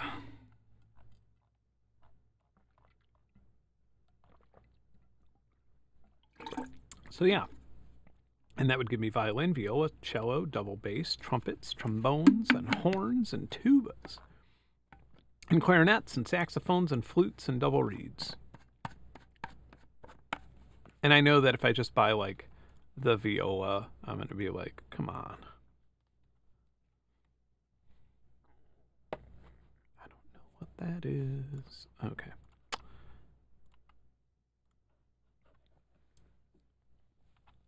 Yeah, I know it's for iPad for cheaper, but still, that's...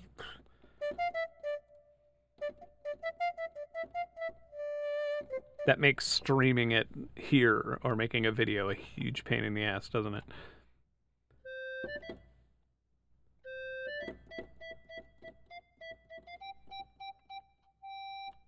Let's look at brass.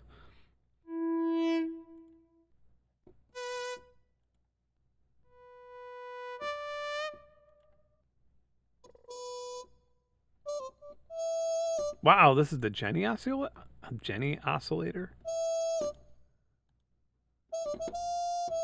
I didn't know you could set sub-oscillators for... Okay, I see. That's... Band reject? That's interesting.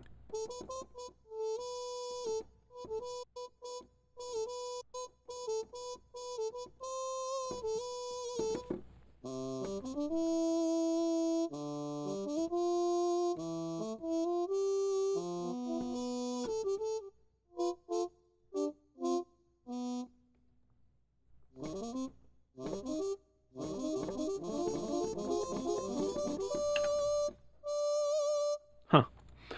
Anyway.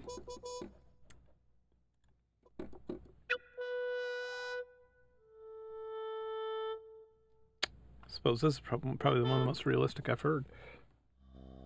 Maybe not. Only in certain timbres.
It's so weird. A lot of times I try and play a pitch down to move them up.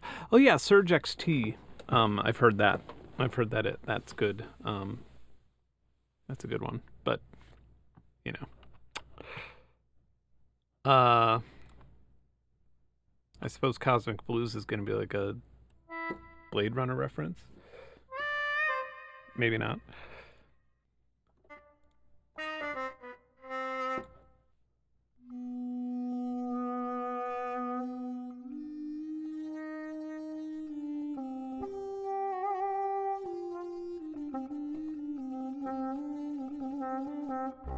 Oh, I see why it's called that.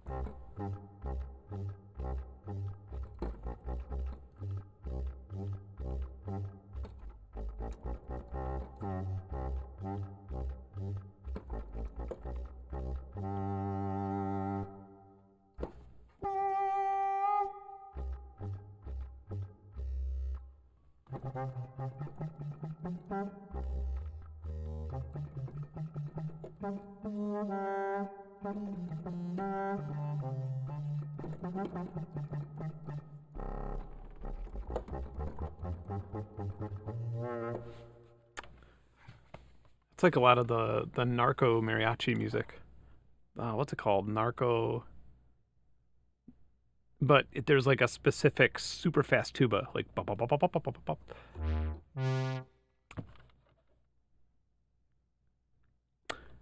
I haven't checked out any of the Yuhi stuff in a long time.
Play this game again.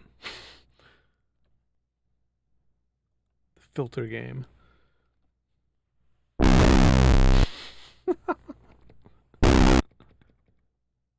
Why is the filter so difficult to hook up? I mean, maybe it's just like too much going on. And then it just kind of like dries up the patch or something. I don't know. And then you can't really, like, burns out the patch. Yeah, the filter's super. I just never know what I'm doing wrong. And then what if we just patch this directly out again? Will it work? No. Yeah, just the filter, that has to be a bug of some sort. Every time I try and hook up a filter, I get fucking punished for it.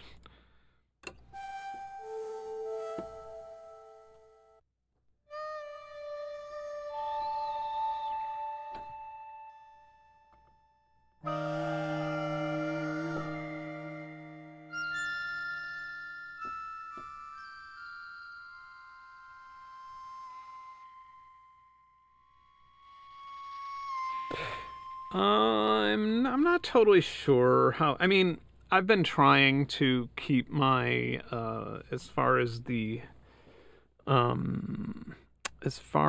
my any biases or saltiness regarding the Rolly stuff. Okay, so first of all, Rolly is. It's funny because I'm working on a video now and I've just left them out because I feel like it's not. I feel like they're not going to be around long enough. And I hate saying this because it just sounds so negative and shitty, but I feel like they're just not. Well, it's not shitty, but I feel like they're just not going to be around long enough to be relevant for a YouTube video that's going to last for a couple of years. Or be up for a couple of years. Here's what I know about Rolly. They raised a bunch of money. They crowdfunded a bunch of money. I think they crowdfunded a bunch of money and then raised some money with VC. And I think they crowdfunded money on 2 different platforms, but I might be wrong on that. They released Rolly stuff, Rolly blocks. I had the Rolly, the sex toy one. It was a silicone thing. My dog hair stuck to it, like dust and stuff like that. And every time I tried using it, it would essentially, something would go wrong.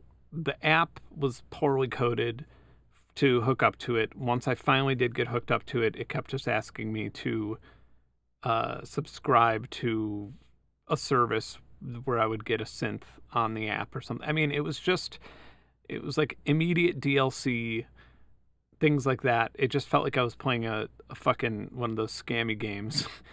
And at some point, when trying to get it to work, I think it was with a module that takes MPE in a video, and I don't remember what video it is, but you could probably find it if you spent enough time looking at my channel. I just threw it in the trash because I was just like, this thing is a piece of garbage. It's wasted an enormous amount of my time, and I've done absolutely nothing with it. And I've heard a lot of those same experiences, and shortly thereafter, Rolly just flopped. They claimed bankruptcy. They reorganized assets and stuff like that, and then Lumi, right? I think Lumi came out, or whatever the fuck that was. And then they crowdfunded again for Lumi. Like, without delivering shit to their previous customers, they then crowdfunded for Lumi. And then I think a lot of people got burned on that. And then somehow they got this massive VC investment to relaunch Rolly again.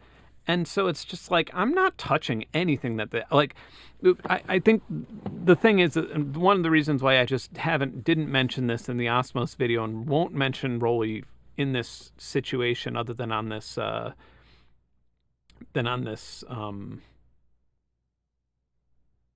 platform is just because it's like one of those companies where, like, even if I did have a good experience, then I don't want to be the person to like recommend them to other people and have them not deliver on things. I don't know. It's just, let me look up really fast. So it's the Lumi Kickstarter. Well, I think there are more than one. The smarter way to learn how to play music. So let's look at the comments. It's always fun to look at Kickstarter comments. All right, let's just look. Let's see how it's going. First comment, Mr. Roland Oliver Lamb settled that it's fucking doxing him. Doesn't take supporters' money and doesn't deliver. Turns out to be a simpler keyboard, worse than my son's baby toy keyboard. Blah blah blah. Different person. Looks like nobody is monitoring this Kickstarter page. I'm finally getting around to messing around with the 12-month-old subscription code I received if my order does not work. As of 2022, I still haven't received my Lumi. Will I ever get it? Why have I still not received my Lumi?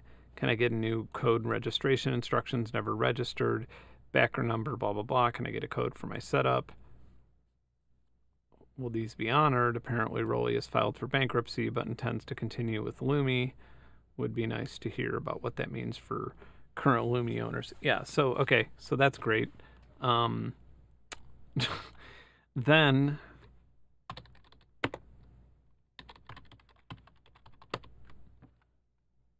I swear there was a Rolly crowdfunding thing at some point.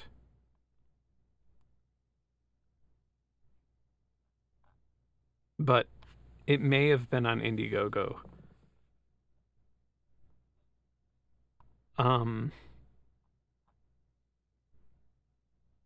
Yeah, anyway, so I guess I don't really need to explain more on why I'm, it would be reckless of me to say anything about the company. Yeah, I know they did the Rise again. I think, what did I have? I think I had the Seaboard block, and that's what I tossed in the trash because it just literally didn't work.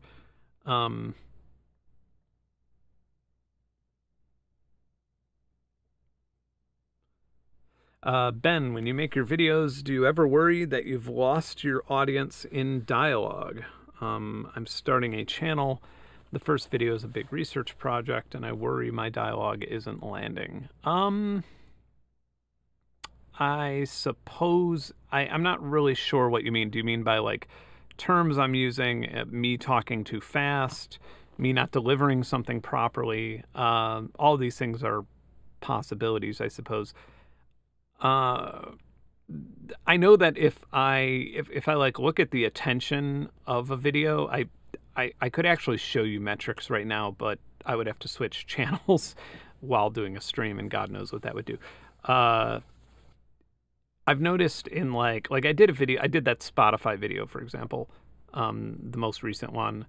And if you look at the metrics, like people are watching it pretty much all around throughout the entire video. There's some areas where they die off and stuff. And then I did a follow-up video where there's no music, where I'm literally just answering some questions. And so it's just my talking head, not nearly as many edits, no background changes, anything like that. And you could definitely see a big difference in how people are paying attention. Yeah, okay, holding attention, message coming across. So I think this is kind of interesting because I don't want to say anything about Skillshare at the moment, because I've been talking with Skillshare about something, and I've been like I have an idea. They're not that into my idea, but my idea is one that I use on my channel. And that idea is not being a head talking to a camera. So there's a couple weird pieces of advice that I have for you, and Cameron Venus Theory has a wealth of advice on this type of stuff as well. Probably much more than me. He's better with lighting. He's better with all that stuff. So I try not to go 20 seconds without... 12 seconds is ideal. 20 seconds is the maximum amount of time that I will go without changing something. Without changing the music, without changing the lighting, without changing where I am in the video, unless it is something like going over the features of the Osmose in a very dry way, where I know that the only people that will be watching it are watching it for that specific reason. But if I'm telling you about how something works, about how animals perceive sound, a huge part is keeping my audience engaged that entire time. And to do that, this is something I learned way back when writing music for ads. I remember I had some ad that was like going to be shown. One of the earlier jobs I got hired for, I think it was like a Toyota, like it was basically played at an inner Toyota thing. It was like an 8-minute long thing, and they needed custom music for it. And it was boring as shit. It was just terrible. And the way that I landed it and the way I made it work was by, I mean, it was literally like the music didn't even matter. And a lot of it was just loop based, but I changed tempo constantly. It went from like drum and bass to like hip hop to like house to drum and bass again. And the chords would then, I would go up one semitone with an entire different chord structure, and I just constantly changed things up. And then once I started doing YouTube videos, I realized that the exact same thing works way better in the YouTube area, where changing music, changing the location of where you are, changing something, ideally every 12 seconds. It sounds brutal, and it is brutal, but that's sort of what you have to do to keep a audience's attention and keep them from immediately clicking again, because they're finding your video through a series of clicks, and you want them to stay on it. On-screen visuals help a ton, even if they don't make sense. Another thing, not even if they don't make sense, even if they're not lasting for a long time, or even if they're not required. So if I say like, blah, blah, blah, Donald Trump said this, just having a picture of Donald Trump is important, is good to do that. Showing something for a little moment, for a real quick moment, like if I said, and Donald Trump was on fire, and then blah, blah, blah, move. I don't know why I would say that, but actually photoshopping a little bit of fire over Donald Trump's face and flashing it for a moment, just when I say Donald Trump was on fire, that would actually like that actually works really well. For some reason, the viewers gets a little bit of a dopamine rush from seeing that, and they'll stick around and they'll get a little bit more addicted to watching your video. Yeah, this is the stuff that I've learned on how to try and keep an audience's attention. And from what I can tell from numbers of other channels, when you look at their subscriber counts and their view counts and what's being recommended down chain in the algorithm from viewership quality and viewership length, I think I'm doing a pretty good job. Like generally for the amount of subscribers I have and the amount of video views I get, it's a pretty good ratio, I suppose, in comparison to a lot of other videos. But there are people who absolutely break this rule that you will find where, I mean, probably one of my, I'm definitely not going to, I feel like this is like broadly interesting enough for general people. So, okay, so like one of my favorite, and this is definitely going to have some conspiracy theory things. I definitely can't play the video because otherwise, don't play it. Okay, so this video that you can't see at the moment. Let me move my head out of the way here. I like how I'm just doing a... No, not that. God, OBS. OBS is so bleh. All right. This famous video, right? We have this. The occasional on-screen cue. No music, white background. The microphone's not even that great. And it's a 2-hour and 18-minute video, and you could see where people are replaying the most and where they're tapering off. And this one is just crazy because they're I mean, you could tell that they're going through chapters, right? You could tell that there's like peaks around the beginnings of chapters, which tells you that people are not watching the entire, that, you know, of course not everybody's watching the entire thing in one sitting, but this one's just very interesting to me. And this is a video I've been a little bit critical of, like factually, but this video is really interesting to me because it breaks a lot of these rules. It is one of the most visually and I guess content-wise, I mean, it's a feature film of a dude in front of white with no music, with no scenery change, and the occasional on-screen element, and somehow it has been incredibly successful. 11 million views. It's kind of funny because my theory for this, which might be, I feel like it would piss some people off, but I'm good at that.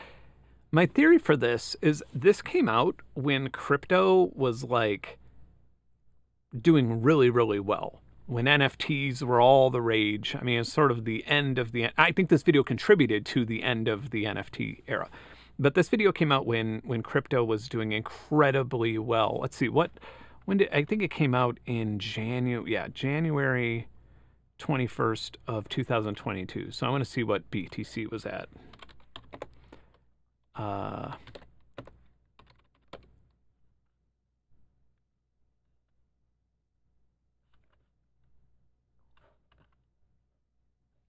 It did not completely... It started crashing. January 21st. Okay, so Bitcoin was close to 50,000 at the time, right? So generally, what you had is a bunch of Gen Z and Gen Xers who had been told obnoxiously over and over again by every single person who had invested in Bitcoin and crypto to get into crypto, and they said no. They said it's a scam, it's not real, it's not real money. And then they watched the numbers go up, and they got some severe FOMO, fear of missing out. And they just had to sit there. And you think about these numbers. You think, like, what if God, the first time I heard about Bitcoin, it cost $2, and now it's at $50,000. What if I had just put $100 in? Where would I be? And this is loss aversion, and it's like really a powerful thing that controls the way that we behave. And then here comes Dan Olson with this 2.5 hour long shit on cryptocurrency. And so what do?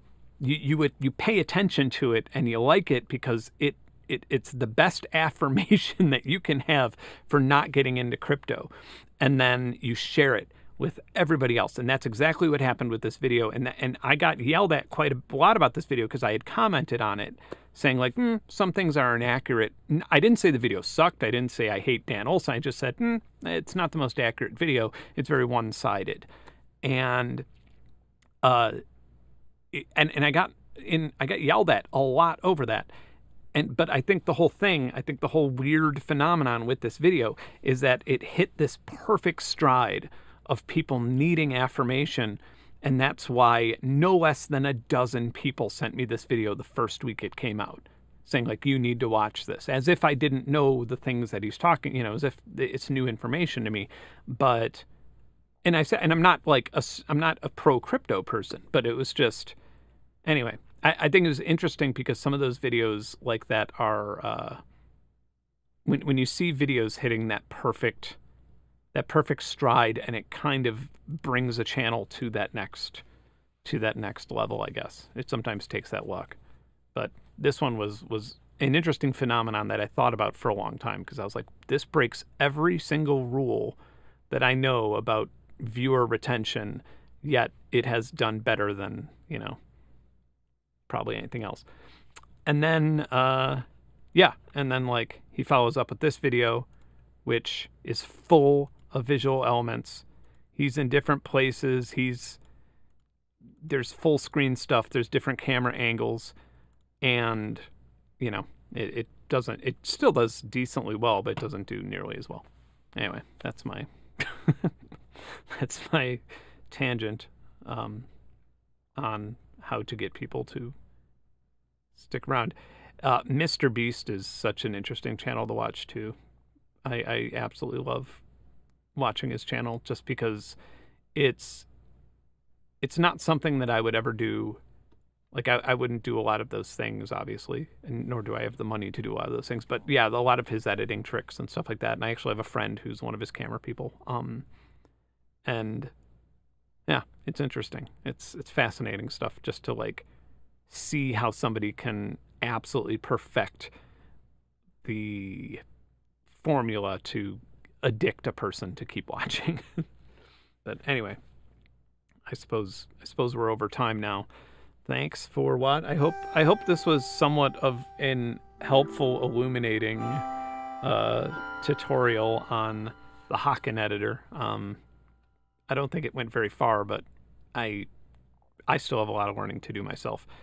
But there is a whole, if you just search EAGANMATRIX on YouTube, you'll find a channel that is full of tutorials, and they are very thick, and they are not using the YouTube techniques that I've mentioned to keep viewer retention. So you might want to brew a cup of coffee. But yeah, thanks for watching. And next week is Sim Selections. Yay. I'm going to be in Florida. I'm going to be on an island that got destroyed by a hurricane at the time. I am going to try and run the music and the visuals and the titles from a data center, from a server. And then I'm going to basically call in my stream. So if something goes wrong with the internet, because who knows, I may have like fiber there, but if something's wrong with the internet, then only my face will get grainy. So that should help. And yeah, I'm going to try and make it work. It might not. If it doesn't, then I'll do it when I get back. But anyway, thanks for watching, and I will see y'all soon. And hopefully, yeah, I should have a video out on Monday, I think. Monday or Tuesday. Maybe Tuesday, because I kind of don't want to deal with the fallout of it, because it's a spicy one. So, all right, take care, and have a wonderful week and weekend.